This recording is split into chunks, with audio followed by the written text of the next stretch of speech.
Finally, today, the European Commission has adopted the third and final report on Kosovo's progress in fulfilling the requirements of its visa liberalization roadmap.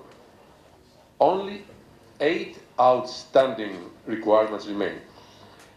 As soon as Kosovo fulfills these last benchmarks and puts in place effective measures to prevent new migratory flows to the European Union, the Commission will propose lifting the visa obligation for citizens of Kosovo. Our report sets out 4 key priorities for Kosovo to focus on in the remaining period of the visa liberalization dialogue.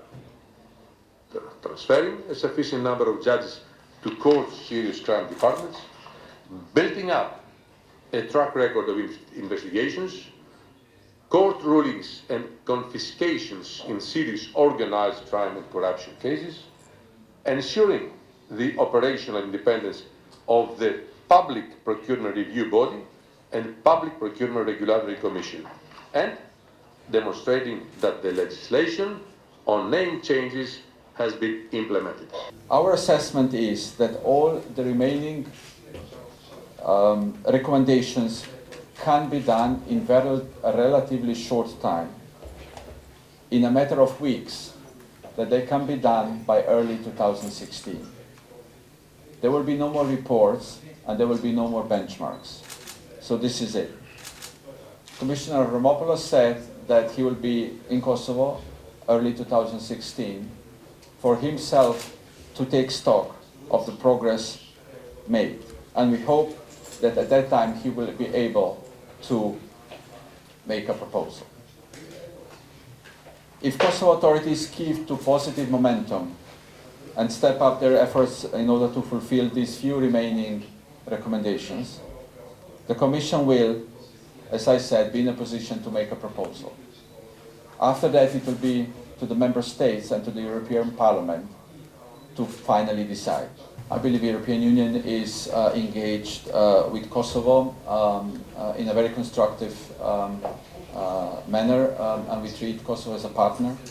We proved that by signing the Stabilization and Association Agreement with Kosovo just a month ago, and that establishes the formal relations between us and Kosovo. The visa process, of course, on one side is very technical because there are so many requirements, and on the other side, of course, is also very emotional because this is something that people care a lot, and this is something that people have been waiting for so long. So I'm not surprised if also politicians then get more emotional about it. The government reported to us in November that they implemented all requirements.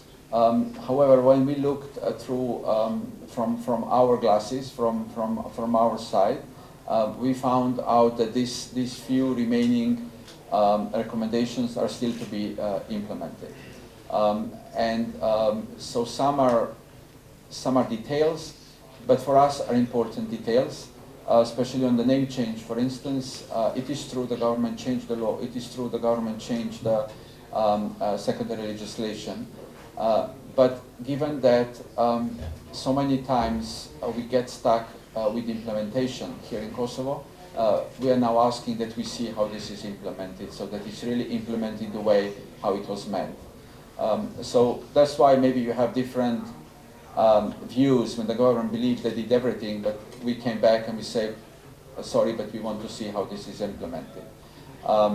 So I think it's good, it's better rather than looking back who did what and who is not fair or is fair, and if somebody failed, I think we should all, we and Kosovo and people in Kosovo and politicians unite to try to do these remaining 4+4 recommendations